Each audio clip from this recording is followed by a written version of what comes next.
묵도하심으로 4월 19일 주일 예배 시작하도록 하겠습니다.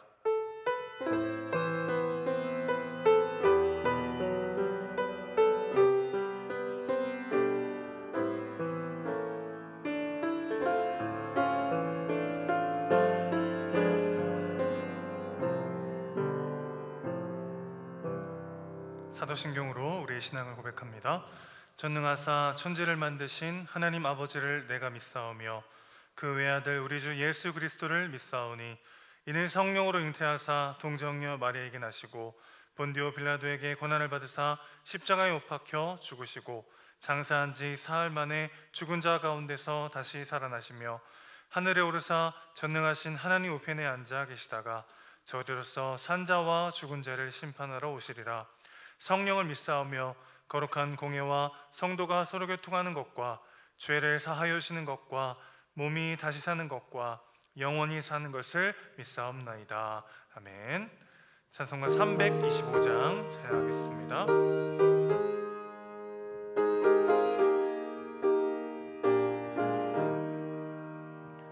예수가 함께 계시니 시험이 오나 겁없네. 기쁨의 근원 되시는 예수를 위해 삽시다.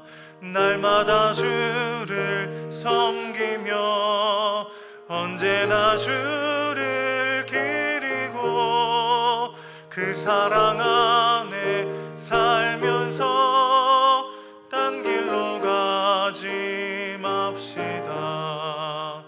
이 세상 사는 동안에 주 이름 전파하면서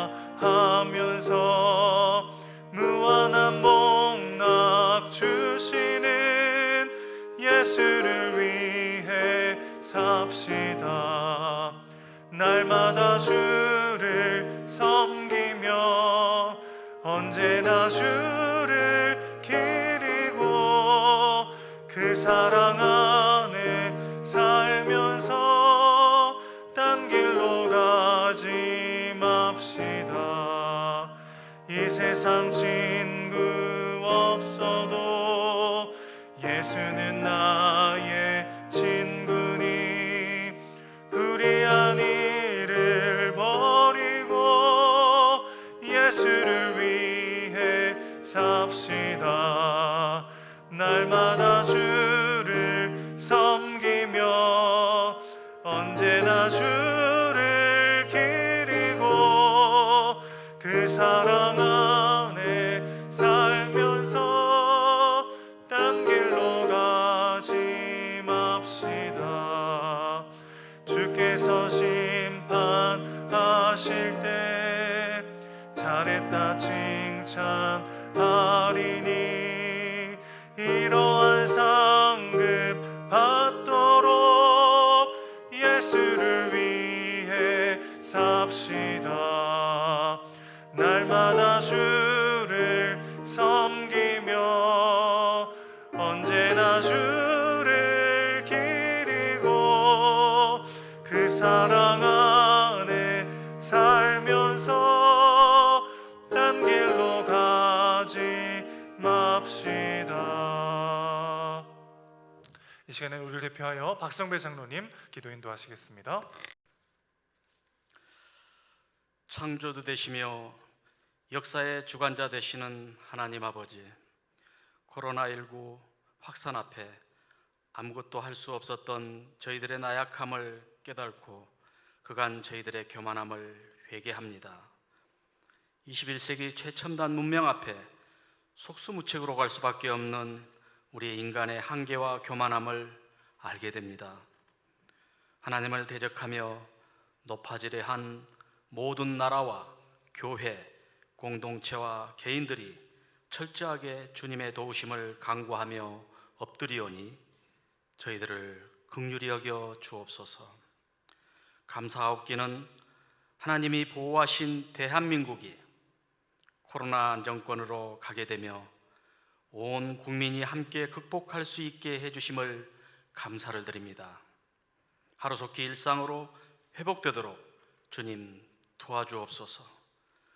특별히 우리나라가 위기 속에서도 총선을 치르게 하시고 모든 나라의 롤모델로 이끄시는 하나님, 새로이 선출된 국회 일꾼들이 더욱 겸손히 국정에 임하게 하시고 무너진 세계 경제 위기 속에 이 나라를 기회로 열어가는 지혜 또한 허락하여 주옵소서. 사랑의 하나님, 전 세계가 전염병이 창궐한 이때 우리에게 더욱 예배의 갈급함을 느끼게 하시고 먼저 된 자들이 겸손히 주 앞에 나아가도록 인도하여 주옵소서. 예수님이 고난이 결코 헛되지 않았음을 삶을 통하여 증명케 하시고 이 시대를 미혹해 하는 이단들이 더 이상 거룩한 성전을 더럽히지 않도록 성도의 분별력 또한 허락하여 주옵소서. 잃어버린 예배를 더욱 사모하게 하시고 전염병으로 인하여 마음 조이며 영상을 준비하는 모든 교육자 한 분 한 분들에게 성령 하나님 은혜와 비전을 보여주셔서 충만한 예배로 인도하여 주옵소서. 온라인 개학으로 우리 자녀들이 새롭게 시작하며 갑니다. 건강하게 잘 극복하며 속히 일상으로 회복되어 마음껏 뛰놀며 마음껏 찬양하고 친구들과 함께 공부하는 소중한 시간들을 기다립니다. 주님, 우리 자녀들을 건강하게 다시 만나도록 도와주시옵소서. 그동안 은혜 가운데 세마센터를 건축하게 하시고 곳곳에서 협력하여 선을 이루어 가신 주님, 참으로 감사를 드립니다. 이곳 센터를 통해 유치원과 운동교, 시니어 어르신들이 건강한 교육장으로 사용되게 하시고 청년 고등예배와 체육관으로 단련되어 은혜 가운데 4대 비전을 이루어가도록 도와주시옵소서. 오늘 말씀으로 세우신 목사님 가정과 목회 현장에 강건함으로 지켜주시고 양떼를 보는 주님의 마음으로 나아가도록 항상 지켜보하여 주옵소서.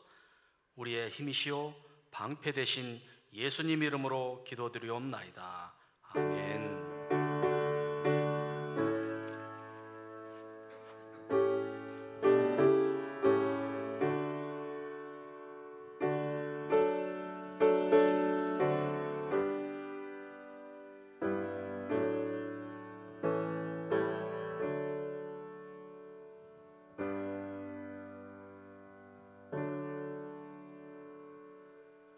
오늘 우리에게 주신 하나님 말씀 열왕기하 8장 1절에서 6절까지의 말씀입니다. 구약성경 573면 열왕기하 8장 1절부터 6절까지의 말씀 제가 봉독하도록 하겠습니다. 엘리사가 이전에 아들을 다시 살려준 여인에게 이르되 너는 일어나서 내 가족과 함께 거주할 만한 곳으로 가서 거주하라. 여호와께서 기근을 부르셨으니 그대로 이 땅에 7년 동안 임하리라 하니 여인이 일어나서 하나님의 사람의 말대로 행하여 그의 가족과 함께 가서 블레셋 사람들의 땅에 7년을 우거하다가 7년이 다음에 여인이 블레셋 사람들의 땅에서 돌아와 자기 집과 전토를 위하여 호소하려 하여 왕에게 나아갔더라.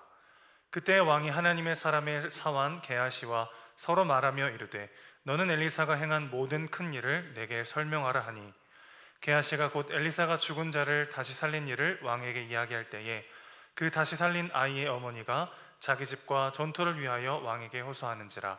게하시가 이르되 내 주 왕이여 이는 그 여인이요 저는 그의 아들이니 곧 엘리사가 다시 살린 자이니다 하니라. 왕이 그 여인에게 물으매 여인이 설명한지라. 왕이 그를 위하여 한 관리를 임명하여 이르되 이 여인에게 속한 모든 것과 이 땅에서 떠날 때부터 이제까지 그의 밭의 소출을 다 돌려주라 하였더라. 아멘. 귀향이라는 제목으로 목사님 말씀 전하시겠습니다.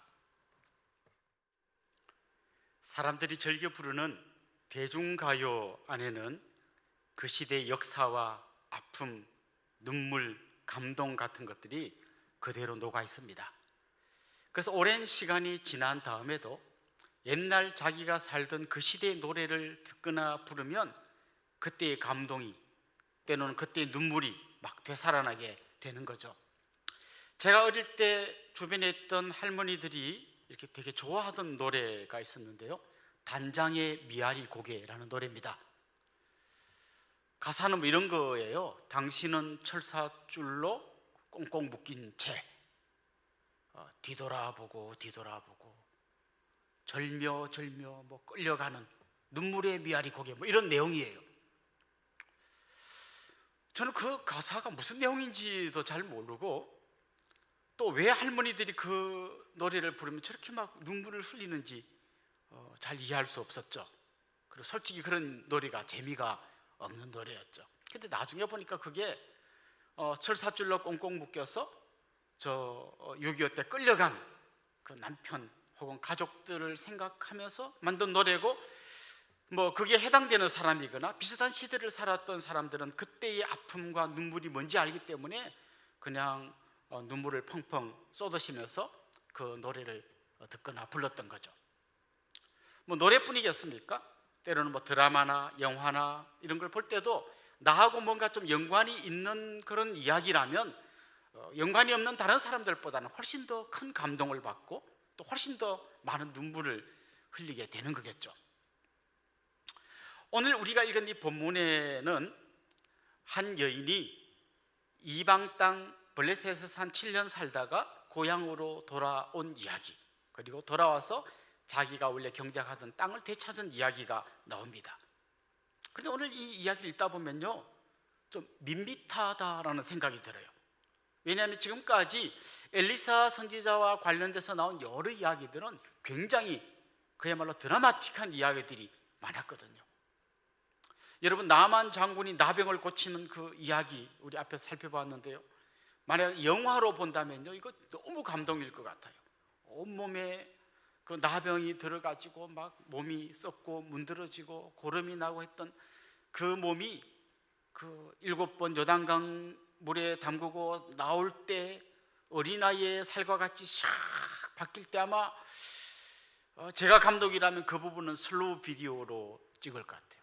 쫙 바뀌면서 와, 그야말로 감동적인 이야기, 너무나 드라마틱한 이야기가 있었죠.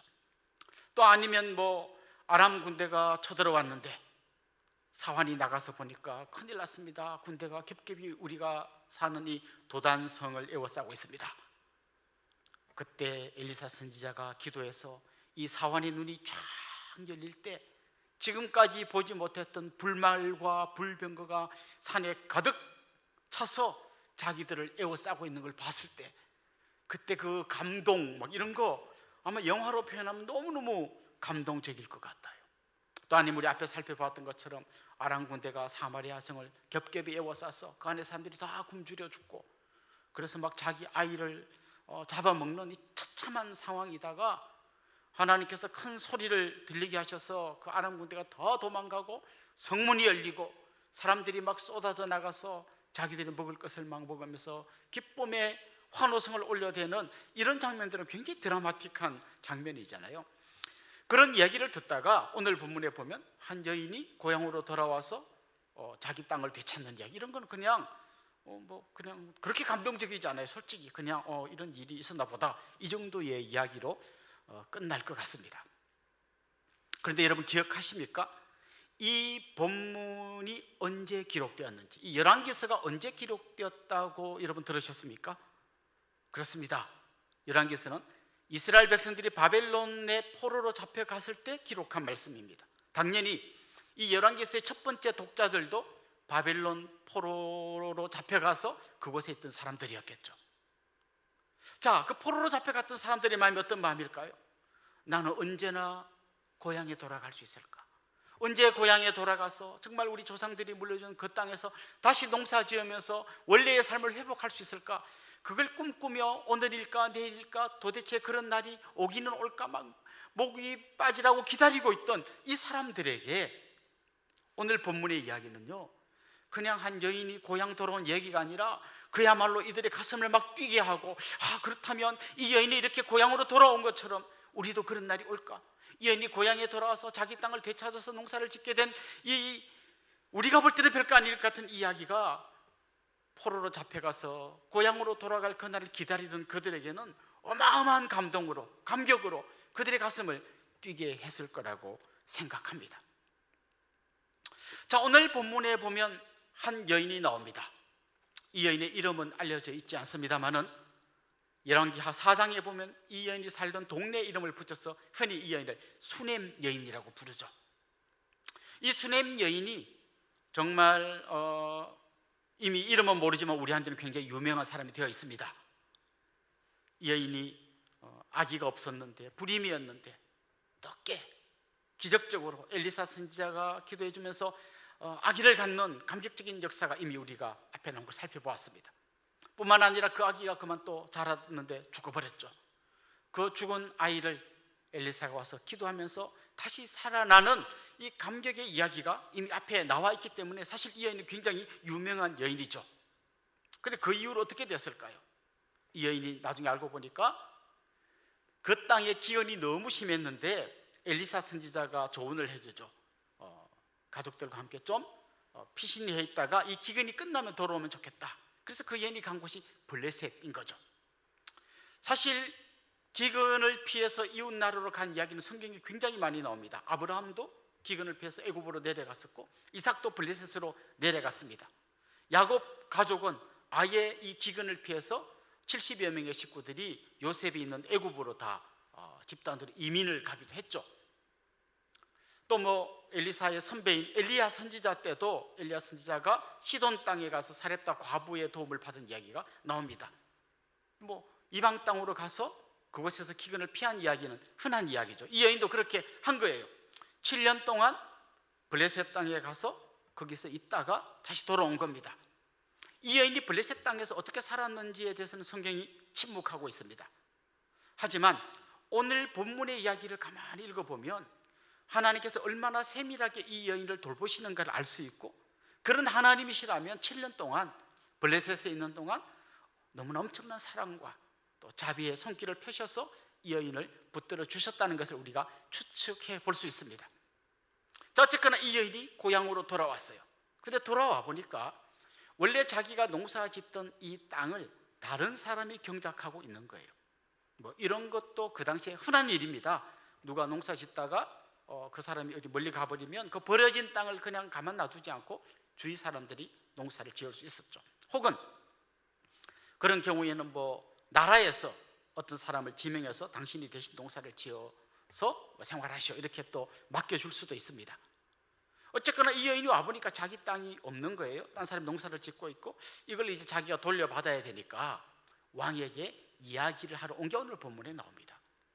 근데 그때 어떤 일이 지금 진행되고 있었나 하면요, 엘리사의 사환이었던 게하시가 왕을 만나고 있습니다. 그리고 왕과 대화를 나누고 있습니다. 왕이 물어봅니다. 엘리사가 소문은 좀 들은 것 같은데 도대체 어떤 일을 한 거지? 이렇게 물어봤더니 이 게하시가 막 이야기를 해줍니다. 이야기를 하다 보니까 자연스럽게 나온 얘기가 바로 이 수넴 여인과 관련된 이야기죠. 아기를 갖지 못하고 오래 눈물 흘리던 여인이 있었는데 하나님께서 엘리사의 기도를 통해 기적적으로 아기를 갖게 했습니다. 그리고요, 그 아기가 자라서 나중에 죽었는데 또 엘리사가 기도해서 그 아기가 다시 살아난 이야기를 이 게하시가 막 들려준 거죠. 그때 왕의 마음에 막 어떤 감동이 있었을 겁니다. 와, 정말 우리나라에 그런 선지자가 있었구나, 뭐 이런 감동이 막 밀려왔겠죠. 그러면서 도대체 그 여인은 어떤 여인인지 보고 싶다, 막 이런 마음이 들려고 하는 바로 그때 이 여인이 딱 나타난 거예요. 우연히. 마침 게하시가 왕과 그 얘기를 하고 있을 그때 우연히 이 여인이 나타난 거예요. 그런데 정확하게 말하면 하나님의 사전에는 우연이라는 것이 없습니다. 사실 하나님의 세밀한 계획 속에서 이 여인이 딱 그 시간에 정확하게 나타난 거죠. 사실 성경에 이런 이야기들이 굉장히 많이 나옵니다. 룻기에 보면 룻이 이삭을 죽기 위해서 밭에 나갑니다. 근데 나갔는데 성경에 보면 우연히 보아스의 밭에 갔다고 되어 있어요. 그리고 바로 그 다음 무슨 얘기가 나오는가 하면 우연히 룻이 보아스의 밭에 가서 이삭을 줄 그때 마침 보아스가 그 밭에 나타난 거예요. 우연히 갔는데 마침 나타난 거예요. 그런데 정확하게 말하면 하나님께서 우연을 가장하여 이 두 사람을 만나게 하신 것이죠. 에스더서에도 그런 얘기가 나옵니다. 왕이 어느 날 잠이 안 오는 거예요. 그래서 궁중일기를 꺼내가지고 읽다 보니까 마침 그게 어떤 내용이 나오는가 하면, 모르드게가 왕이 위험할 때 누가 암살하려고 하는 걸 알려줘가지고 왕의 생명을 건진 이야기가 나오는 거예요. 그래서 왕이 사람들에게 물어봅니다. 이 모르드게가 이렇게 큰 공을 세웠는데 거기에 맞는 대우를 해줬냐? 아무것도 안 해줬는데요. 그래서 왕이 부릅니다. 거기 누구 없느냐? 불렀더니 마침 그때 하만이 딱 와 있습니다. 하만에게 물어봅니다. 왕이 존귀하게 높여주기를 원하는 자들에게 어떻게 해주면 좋겠냐? 그때 하만이 머리를 막 굴리면서 난가? 그래서 이렇게 막 이야기하죠. 그 사람에게 왕이 옷을 입히시고 왕관을 씌우시고 왕이 타는 그런 말을 타게 하시고 왕이 아끼시는 어떤 신하 보고 그 말을 끌고 다니면서 왕이 존귀하게 높이기를 원하는 자에게는 이렇게 해준다라고 막 소리를 지르게 하세요. 그랬더니 왕이 그거 좋은 생각이구나 그러면서, 그럼 네가 모르드게를 말에 태워서 왕복 입히고 왕관 씌워서 그렇게 소리 지르고 다니라, 이렇게 이야기합니다. 사실 하만은 지금 모르드게와 이스라엘 백성을 죽이려고 장대를 준비하고 그걸 허락받으러 들어왔는데, 마침 그때, 하필이면 그때 우연히 왕이 그 궁중일기 읽게 됐고 마침 그때 하만이 나타난 거죠. 그런데 성경이 계속해서 우리에게 이야기하는 건 뭔가 하면, 우연을 가장한 하나님의 손길이라는 거죠.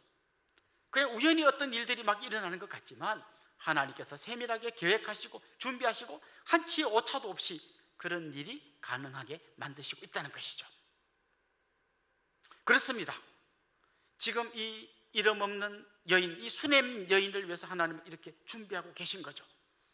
이때만 잠깐 기가 막힌 하나님의 손길이 막 작용한 게 아니라, 사실 하나님은 한 번도 이 여인을 자기의 손에서 놓은 적이 없었던 겁니다. 이 여인이 블레셋에 가서 7년 동안 사는 동안 하나님이 이 여인을 붙들고 계셨습니다. 이 여인이 돌아올 때도 하나님의 손에 붙들려서 고향으로 돌아온 것이죠. 그 하나님의 손을 잡고 왕을 만난 것이고, 그 하나님의 인도하심을 따라 지금 잃어버렸던 땅을 되찾고, 심지어 지난 7년간 거둬들였던 모든 소출까지도 되돌려받는 그런 감격의 역사가 오늘 본문에 소개되고 있는 것입니다. 하나님의 사전에는 우연이 없습니다. 여러분이 지금까지 살아오는 동안 그 우연히 일어난 일, 그때 우연히 길 가다가 어떤 아가씨를 만났는데, 그래서 뭐 몇 마디 주고 받았는데, 뭐 아가씨가 상냥해서 다음에 한번 만날까 하다가 우리 결혼했는데요, 그때 우연히 만났는데요, 하나님께서 여러분 부부를 그렇게 만나게 하신 것이죠. 우연히 이사를 오다 보니까 우연히 오다 이 동네까지 왔는데요, 우연이 아닙니다. 하나님의 놀라운 계획 속에서 여러분이 이사하셨고 누구를 만났고 여러분 인생이 지금까지 흘러오고 있는 것입니다. 그렇습니다. 하나님은 절대로 우리의 손을 놓지 않습니다.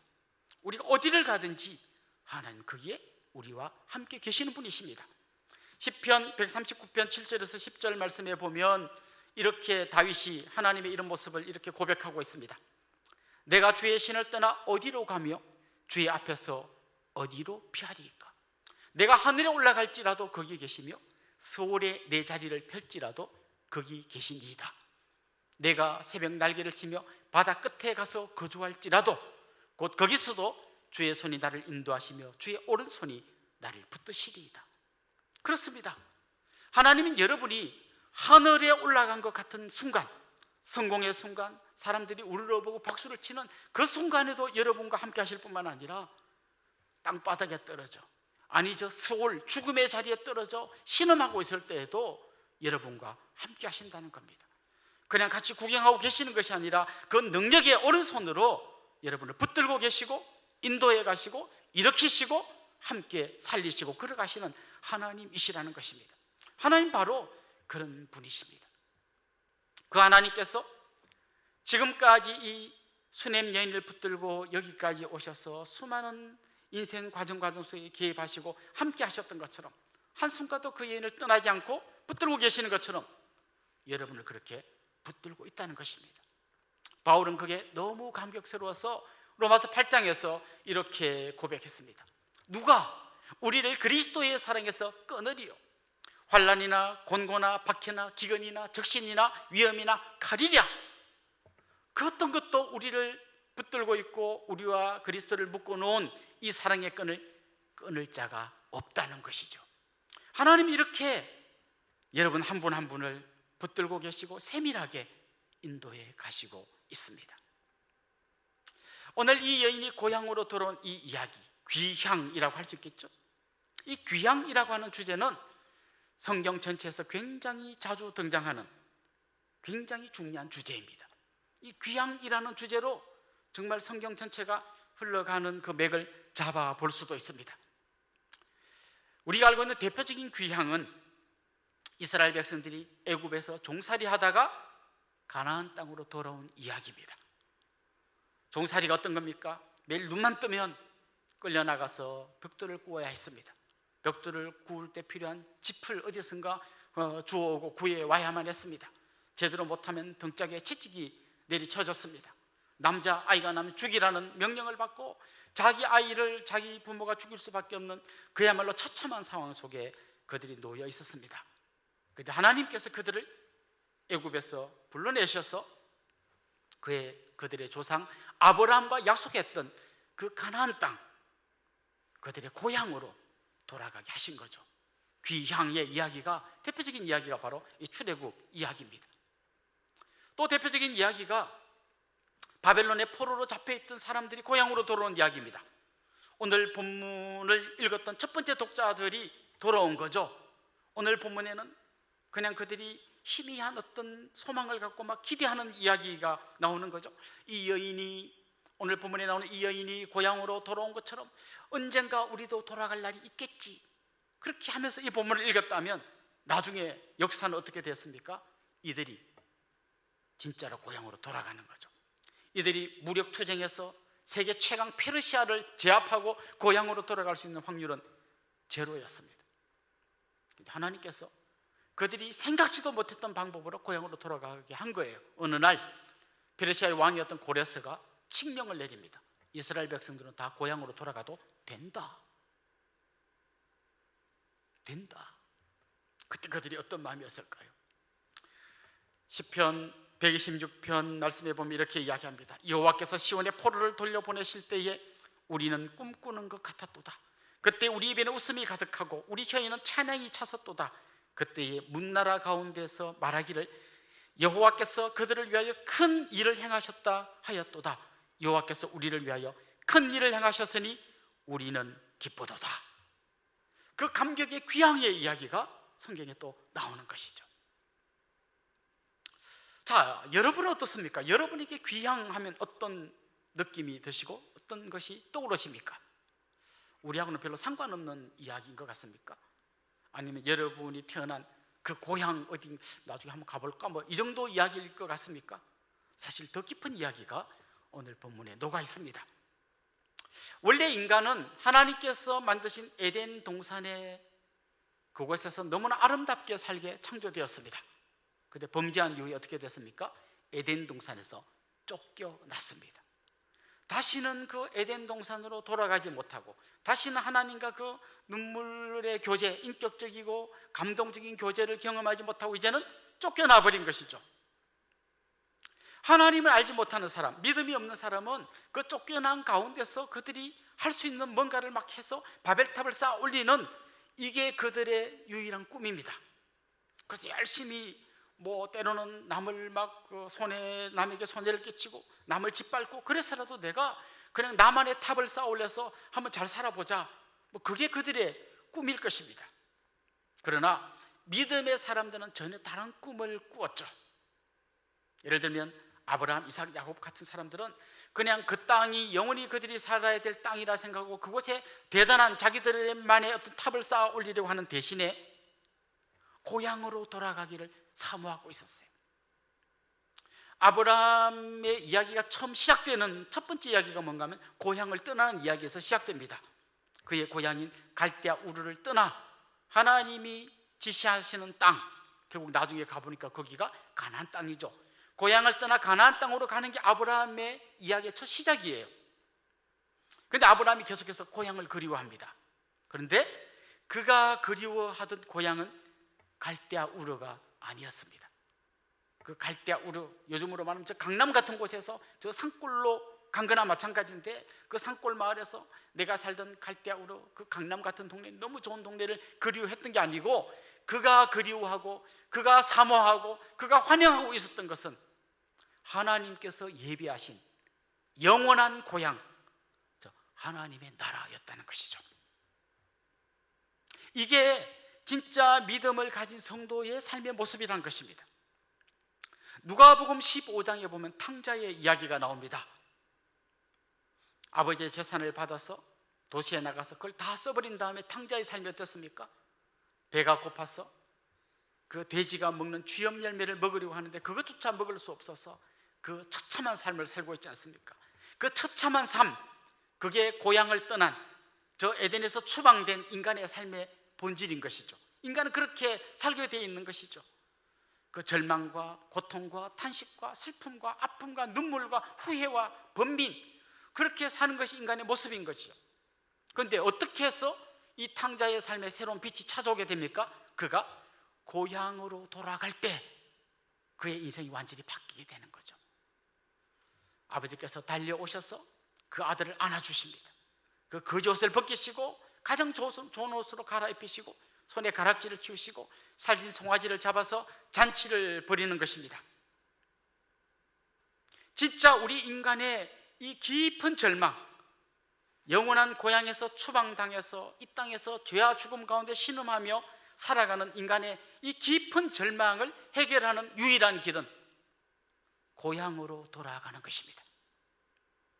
여러분, 그 탕자의 이야기에 보면요, 동생이 돌아왔을 때 그 형이 막 화를 내는 장면이 나옵니다. 아니, 저 자식 지 유산 다 받아가는 거 또 돌아와가지고 또 내가 받을 유산까지 또 축내는 거 아니야? 막 이래가지고 굉장히 막 화를 냅니다. 아버지가 막 잔치에 들어가셨는데 안 갑니다 하고 막 아버지한테 대드는 장면이 나옵니다. 근데 여러분, 그 형 말고 우리의 진짜 맏형이신 예수님은 그렇게 하지 않으셨습니다.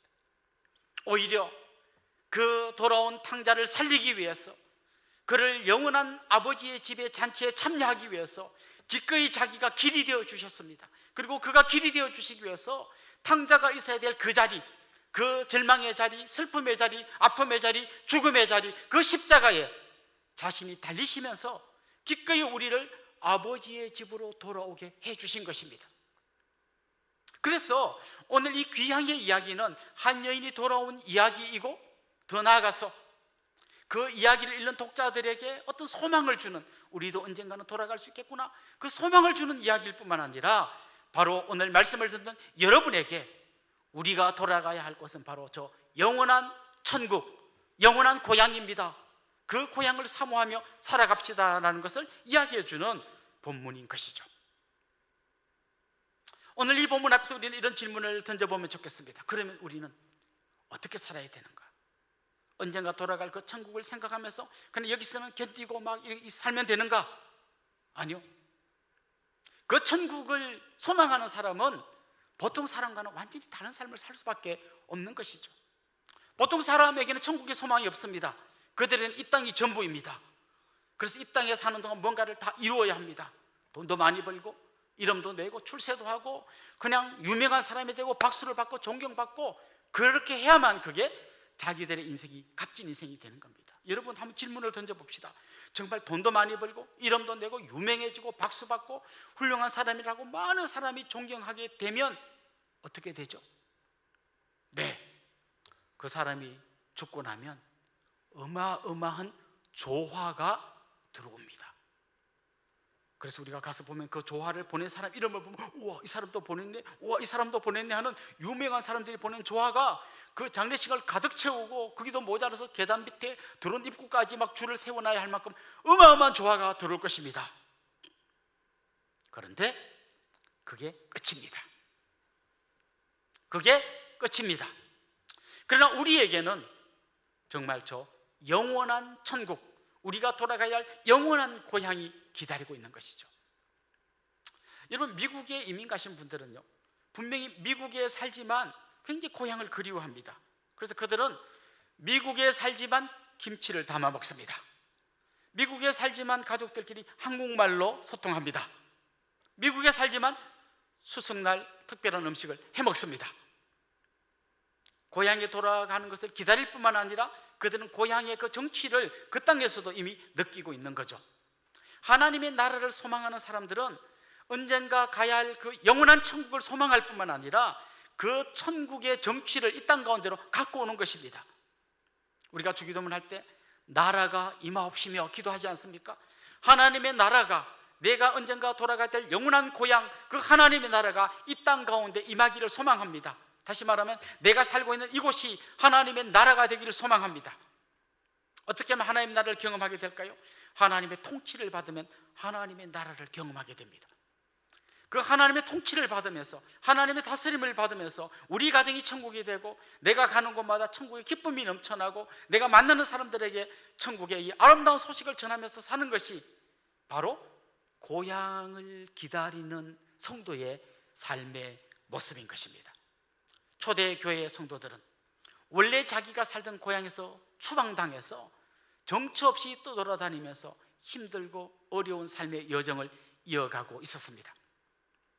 그런데 그들은 언젠가는 자기가 쫓겨났던 그 고향으로 돌아가기를 기다린 게 아니라 영원한 고향을 사모하면서 그 고향의 기쁨을 자기들의 현재 삶으로 끌고 와서 그렇게 쫓겨다니면서 떠돌이 생활하는 중에도 천국의 기쁨과 감격을 누리면서 영광의 찬송을 불렀던 것입니다. 이게 바로 고향을 기다리고 꿈꾸는 성도의 삶인 것입니다. 사랑하는 성도 여러분, 오늘 본문에는 한 여인이 고향으로 돌아오는 이야기가 나옵니다. 한 여인의 이 이야기를 읽으면서 바벨론의 포로로 잡혀갔던 이 첫 번째 독자들의 가슴 속에도 정말 나도 고향으로 돌아갈 수 있겠구나 하는 감격이 휘몰아쳐 왔을 것입니다. 뿐만 아니라 오늘 이 말씀을 듣는 여러분 모두가 정말 하나님께서 예비하신 영원한 고향에 대한 사모함으로 가득 차기를 원하고, 그 기쁨이 여러분의 현재의 삶에 완전한 변화를 가져오는 놀라운 역사가 있기를 소망합니다. 코로나 때문에 교회에서 드리는 예배를 그리워하실 텐데요, 그 예배를 그리워하실 뿐만 아니라 영원한 고향, 저 천국을 사모하면 좋겠습니다. 뿐만 아니라 그동안 오랜 시간 교회를 떠나 세상 가운데에서 방황하다가 이 영상을 보시는 분이 계시다면 두 팔 벌리고 기다리시는 여러분 마음의 고향 주님 앞으로 돌아올 수 있기를 주님의 이름으로 축원합니다. 기도드리겠습니다. 살아계신 우리 아버지 하나님, 크신 은혜와 사랑을 감사드립니다. 저 천국에서 추방당하여 영원히 멸망할 수밖에 없는 우리를 위하여 기꺼이 이 절망의 자리에 내려오셔서 진정한 길이 되어 주신 주님, 이제는 그 주님의 손을 잡고 영원히 살게 하여 주옵시고, 하나님께서 예비하신 영원한 고향을 사모하는 마음이 우리 가슴 속에 충만케 하여 주옵소서. 그 천국의 기쁨이 지금 현재 우리의 삶을 완전히 바꾸게 하여 주옵소서. 예수님의 이름으로 기도드리옵나이다. 아멘.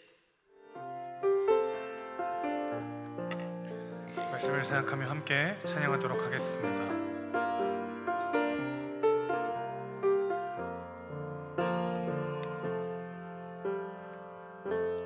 삶의 작은 일에도 그 마음을 알기 원하네. 그 길, 그 좁은 길로 가기 원해. 나의 작음을 알고 그분의 크심을 알며 소망, 그 깊은 길로 가기 원하네.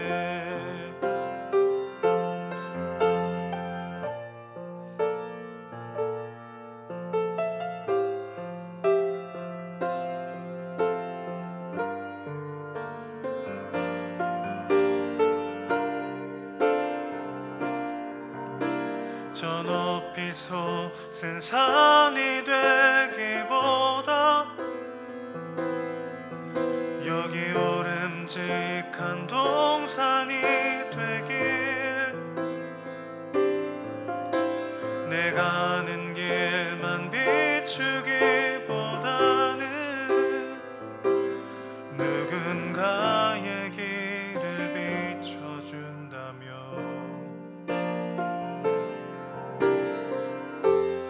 내가 노래하듯이 또 내가 얘기하듯이 살길 난 그렇게 죽기 원하네. 삶의 한 절이라도 그분을 닮기 원하네. 사랑 그 높은 길로 가기 원하네.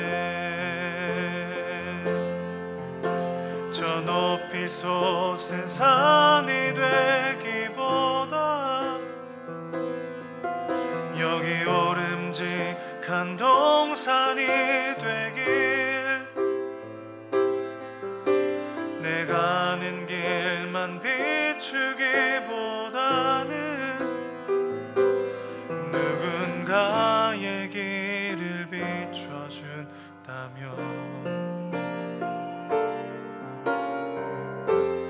내가 노래하듯이 또 내가 얘기하듯이 살길 난 그렇게 죽기 원하네.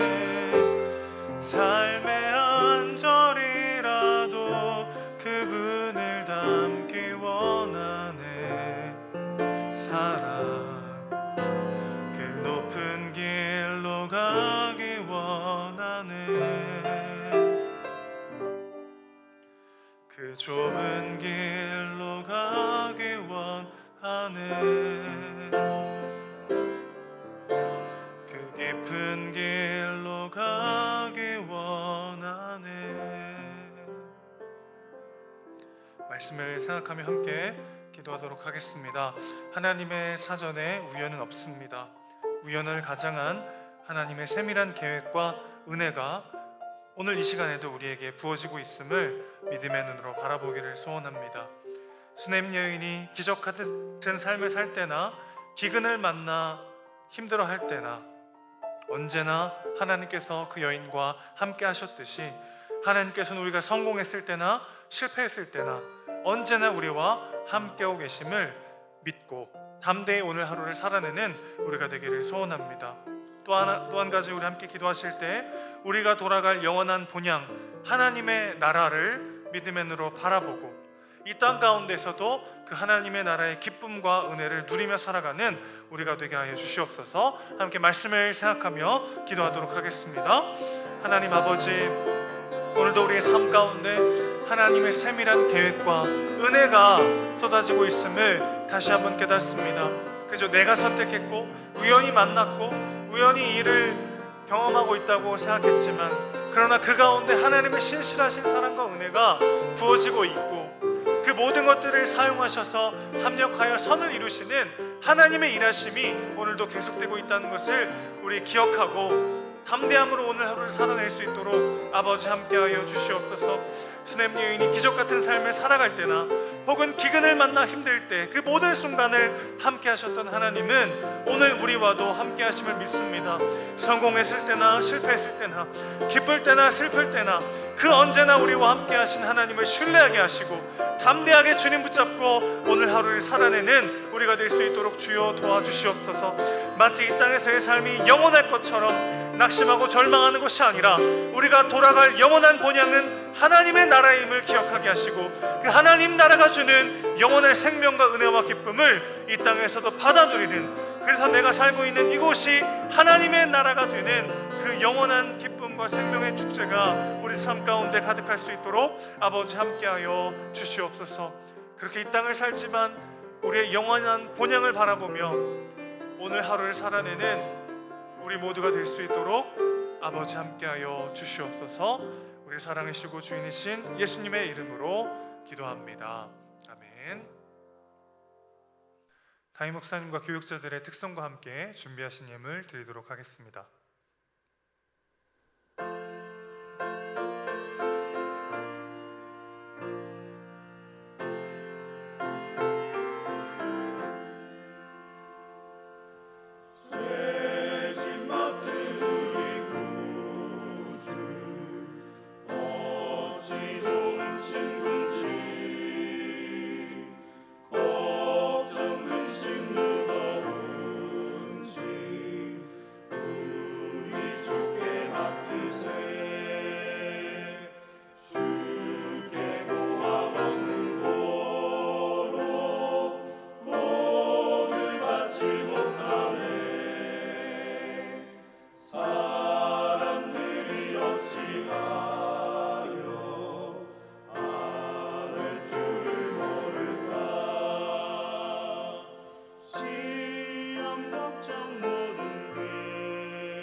예물을 위해 기도하도록 하겠습니다. 하나님 아버지, 주님을 사랑하는 마음으로 주 앞에 귀한 예배를 드린 손길들 있습니다. 하나님, 그 손길들 축복하시고 하늘의 상급과 은혜로 채워 주시옵소서. 드린 예물을 흠양하여 주시고 하나님의 나라와 교회를 위하여 귀하게 사용하여 주시옵소서. 예수님의 이름으로 기도합니다. 아멘. Amazing grace, how sweet the sound that saved a wretch like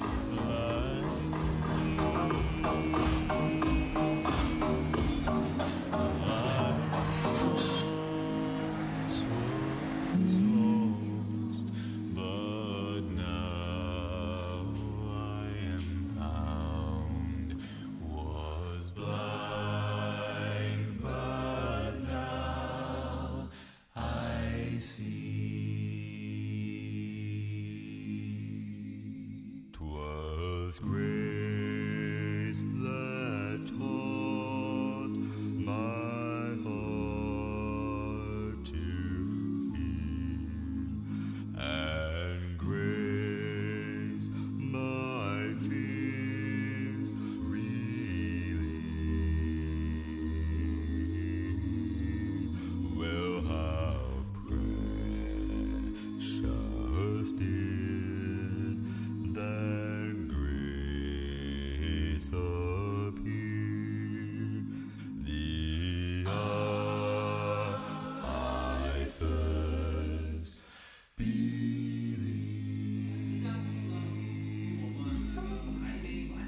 When we've been there 10,000 years, bright shining as the sun,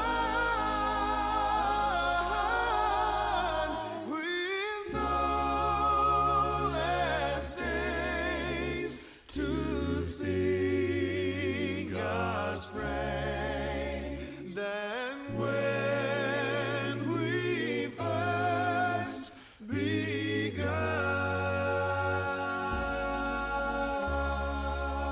Hey, amazing grace, how sweet the sound, because it saved, saved an old wretch like me. I once.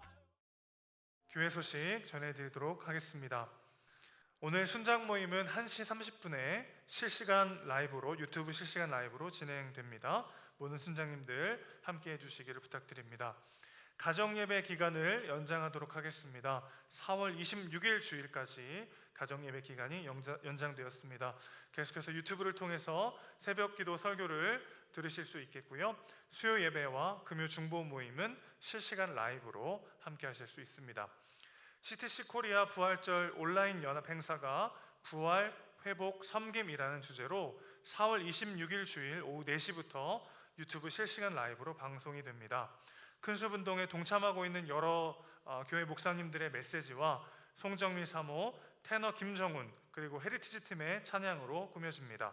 그리고 그동안 CTC 코리아 회원교회가 나눔과 구제를 위해서 모금한 금액을 코로나 사태로 어려움을 겪고 있는 교회에 전달하는 시간도 갖는다고 합니다. 성도님들의 많은 참여를 부탁드립니다. 교인 동정입니다. 열린마을 이왕용 집사님 모친상 당하셨습니다. 지구마을 김은주 집사님 출산하셨습니다.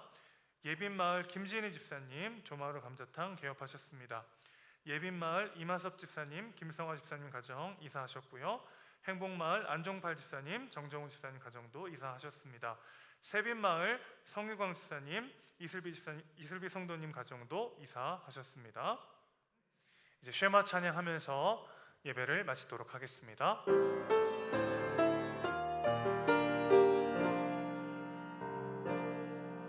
너는 마음을 다하고 내 뜻을 다하여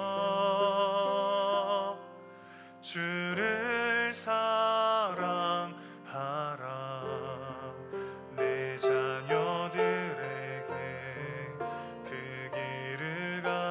그쳐 사랑하게 하라. 이것이 주의 말씀이라.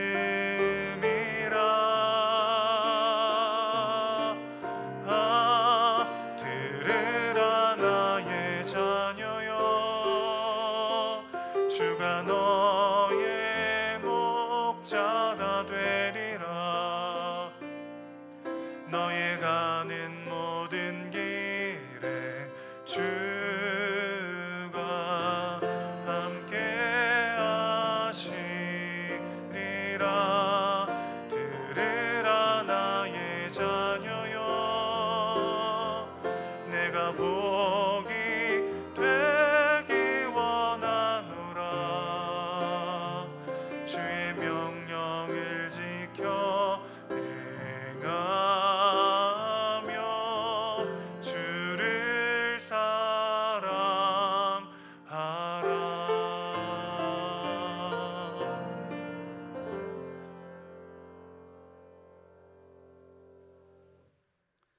우리 주 예수 그리스도의 은혜와 하나님 우리 아버지의 극진하신 사랑과 성령님의 감화, 감동, 위로, 교통, 충만하심이 사랑하는 주님의 백성들과 그 가정 위에 이제로부터 영원토록 함께 있을지어다. 아멘.